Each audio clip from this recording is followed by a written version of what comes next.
Sairam, students, in our previous class, we have studied about archaeological sources. Archaeological sources are many types. First one is inscriptions, second one coins, third one monuments, fourth one are the ruins. Under this heading, inscriptions, we have studied about Samudragupta's Allahabad pillar inscription. Then Immadi Pulakeshi's Aihole inscriptions and Karavela's Hathigumpa inscriptions and Uttarameluru inscriptions. We studied all these inscriptions. Yes, in these inscriptions, the language used was Prakrit language and Devanagari languages they used while writing these inscriptions. All these sources available to us through the process of excavation. Therefore, once again, we have to remember what is excavation. Excavation means the hidden things in the earth are dug out by using scientific methods. Hidden materials or things of the earth are dug out by the process of scientific methods. This process or this is called excavations. Yes, now inscription. It is over. Now second is coins. Yesterday we discussed coins are small in its size, in its shape, but it contains a lot of enormous valuable informations. Therefore, while studying history, coins are very helpful to historians and also students. Now, what are the importance of these coins? First of all, it tells about the extent of a particular kingdom. Suppose this is a small coin. It gives a lot of information about the extension. Extension means Vistara, extension of a particular kingdom. They are engraved in that coin.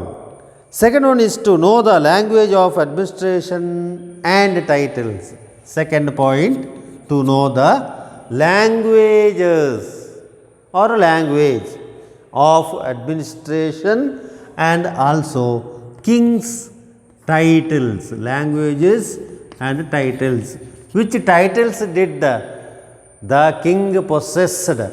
Which languages were used in that king's reign or rule? This information we can get through these coins. And also to know the economic condition of a particular dynasty. Economic condition means whether the kingdom, whether it is rich or poor. Economic condition shows that the glory of the kingdom or dynasty.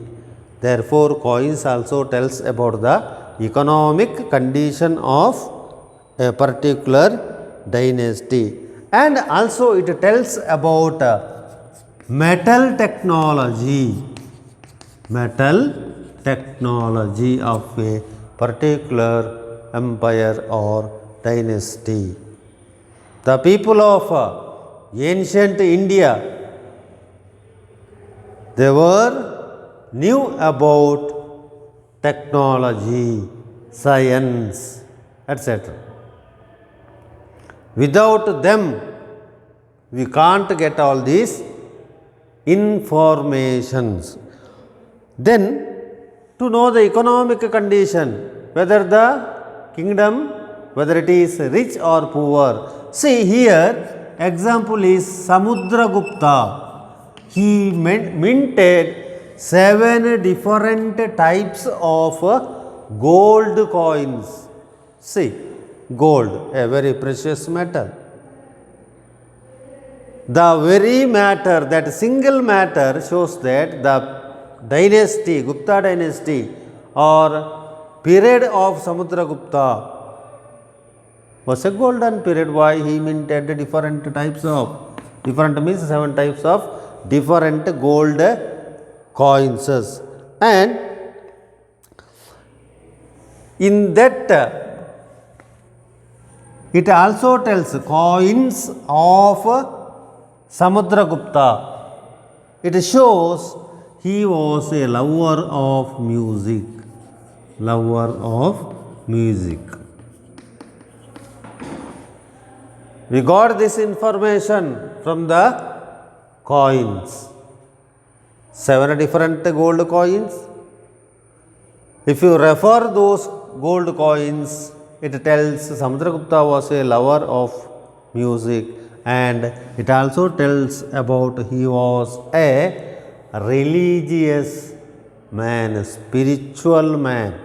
How he performed Ashwamedha Yaga. Ashwa means horse. Ashwa in Sanskrit, horse in English. Ashwamedha Yaga. He performed Ashwamedha Yaga. Yagas, yajnas, havanas are performed for the welfare of the whole country. Thus, Samudragupta or period of Samudragupta was economically very sound and strong. Then, Shatavahana ruler, Gautamiputra Shatakarni, he got the name of Nahapana.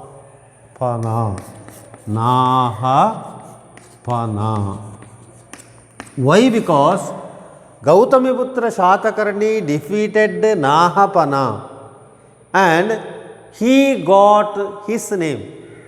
Gautamiputra Shatakarni, he had another name, that is Nahapana.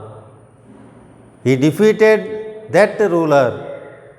Nahapana was another ruler.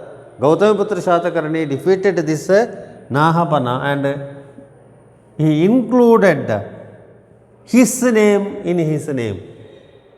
He was also called, Gautamiputra Shatakarni was also called Nahapana. This information we can get through coins. Then he once again, Gautamiputra Shatakarni himself minted his name, Gautamiputra Shatakarni, on his coins. Thus, coins give a lot of information. Then the availability of Roman coins. Availability of Rome. The coins belonged to Rome. Where? In our capital city. Capital city means Karnataka's capital city, in Bangalore. In Bangalore, so different types of coins were found that was belonged to Roman Empire. That shows there was a trade link, trade relationship between Rome and India. Thus, we can get a lot of information through these coins. Then, monuments. What is monuments? Monuments means all the palaces, temples, madrasas, masjids and forts and many pillars. These are all called monuments. These monuments tells the history of that period. For example, Marollis iron pillar inscription and Vijayapura, a whispering Gol Gumbaz. You know about Gol Gumbaz. If you sound in Gol Gumbaz, it echoes. That is called whispering. Whispering Gol Gumbaz. Marollis pillar inscriptions, one of the best example of metallurgical development of India. Indians were in metal science also, in metallurgy also they were well versed. Thus Marollis pillar inscription and Vijayapura's whispering Gol Gumbaz are the evidences of the maturity of science and technological knowledges. Through this we know that development or achievement of science and technology in olden days. Second one, Taj Mahal. Who constructed this? Taja Mahal. Shah Jahan. He constructed what? Taj Mahal on behalf of his queen. According to the will and wish of his wife, he constructed Taj Mahal, a great building of India. Today also it attracts so many travelers, including foreigners also. Taj Mahal tells the story of love. Yes. By referring the story or history of Taj Mahal, we conclude that love all, serve all. Love is all. This is the historical information we can get through knowing the history of Taj Mahal. And Chittor's victory pillar. Chittor, a victory pillar was there in Chittor. It tells the victory of Rana Kumbha, a Rajput ruler, famous Rajput ruler. It tells that pillar inscriptions tells that Rana Kumbha was a brilliant politician, a diplomatic ruler. Next one, the cave pictures and engravings of Elephanta and Ellora. Cave writings, cave temples, Ajanta and Ellora, very famous temples. In that temples there are cave writings are there. It had written on rocks and also stones. Elephanta, Ellora, Ajanta narrates the mastery over painting and sculpture. See, Indians had mastery, power, sound knowledge, deep knowledge, profound knowledge about art and architecture and also their painting skill and sculptural skill. Next one, temples of Aihole and Pattadakal. Badami Chalukyan rule. The two great, famous, well-known temples were Aihole and Pattadakal. If you visit there, we can see that all types of sculptural styles are there in that Aihole and Pattadakal. It explains the evolution of Indian temple architecture. Evolution of Indian temple architecture. See, in every field, Indians had got the knowledge. Then the monuments of Nalanda and architecture of madrasas built by Gawan. The monument of Nalanda, Nalanda University's library, that university's hostels. If you observe that, we got surprise. What excellent pieces of our history. If you study that university or about Nalanda University, we can understand the architectural skill of Indians. And also madrasas, not madrasas, madarasa. What is madarasa means? Madarasa means a learning place of Muslims. Great learning places of Muslims. Here also different types of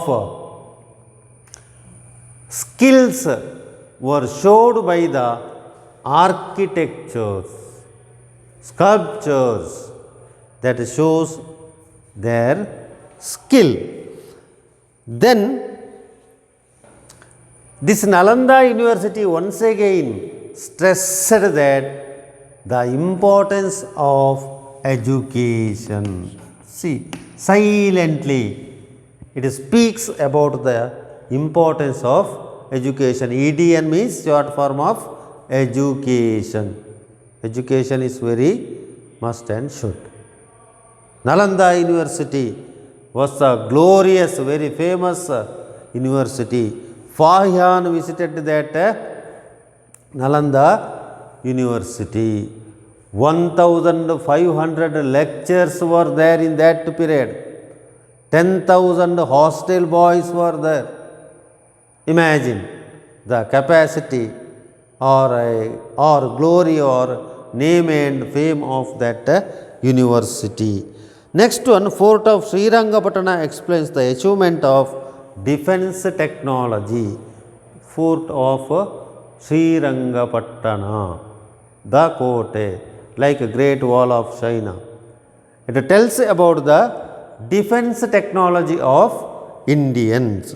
Now, thus monuments throws light on the contemporary religious aspects, technological aspects, economic condition, and also science and technology. By referring all this, we can say that our India is very great. Indians are well versed in all fields. The scholars of India, they were well versed in all the fields. Next, other ruins. Last one, other ruins. By referring this other ruins, what is other ruins means? Remainings. What you say? Palayulikegalu, alidu ulidu hodantaha palayulikegalu. For example, bones, agricultural tools, pieces of buildings, pieces of statues, etc. These are called. Then terracotta paintings. Terracotta means wood paintings. Then bangles, you know, bangles. Beads. What is bead means? Not beadies, beads. Beads means manigalu. Yes. Beads and seal procured during the examination, one can understand the socio-cultural, economic and political condition of the period. Socio, then economic and also political conditions of a particular dynasty or particular time. Not only this, one can also understand the food habits and pattern of business of those times. Food pattern. In a prehistoric age, man ate, man had eaten raw fleshes. What you say? Hasi mamsa. It is now historical period. Written documents are there, proofs are there, where different types of tribes used different types of food items, their food style and also lifestyle of the time. But for this other ruins, how you can get by referring these ruins? It is already ruined. How you can get all this information? There is a scientific process is that is carbon 14. Carbon 14. Through this process, historians explained the history of these ruins. What is a carbon 14 process?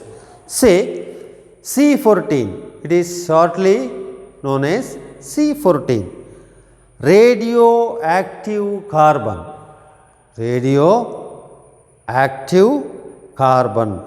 This should be done only to the biological fossils. What is fossils? Means also remainings inside the earth, whether it is animal or birds or plants. In every being, the C14 and C12 will be present in equal amounts. After the death of the living being, C12 remains constant, but C14 starts losing its value, stability, power. It loses half of C14 by 5,700 years. After 5,700 years, the C14 loses. It lost its power. If it lost its power, historians can't read and give information. It is impossible. Therefore, by following this scientific method, that is C14 or carbon 14, historians studied scientifically about these ruins and explained so many factors to us. Now, the Buddha stupas of Buddhism, stupas, a worshipping place of Buddhas. Buddha stupas came to light during excavation at Sannati in Yadgiri district. In Yadgiri district, while excavation, the people got stupas. Then applying C14 method, they understood that it is belonged to Buddha, Buddhism, Mahavira, Gautama Buddha. To that period, the stupas belonged to that period. Then Rajagatta of Doddaballapura Taluku. Many stupas were found there also. In the excavations conducted at Arikamedu and Pattanam in Tamil Nadu, Arikamedu and Pattanam in Tamil Nadu, a large number of evidences were found that speaks of commercial contact between South India and Rome or Romans. Coins also tells the trade relation of India and Rome. Once again, these other ruins are also tells the trade relation of South India with the Rome. There is a close trade relation or international trade relationship between Rome and South India. Like this, the remains found at excavations tell many things that were lost over a period of time. Some of them were lost. But if they are ready to this process, historians make this scientific process and explain the historical factors, and also they tell for which year, for which time these ruins were belong. Thus, all these are the archaeological sources. It helps to us to know the history. Students, here we finished the first chapter, the sources. I think you are all understood now this lesson. If any doubt, please comment me and I will try to clarify your doubts. And at the end of the lesson there are 8 questions are there. I will send the questions. You have to write the answers by observing our video classes. Each and every one you should write these questions in our social notes book without fail. Therefore, while observing or watching this lesson, you have to point down certain points and write answers for some questions that what I sent to you. Sai Ram.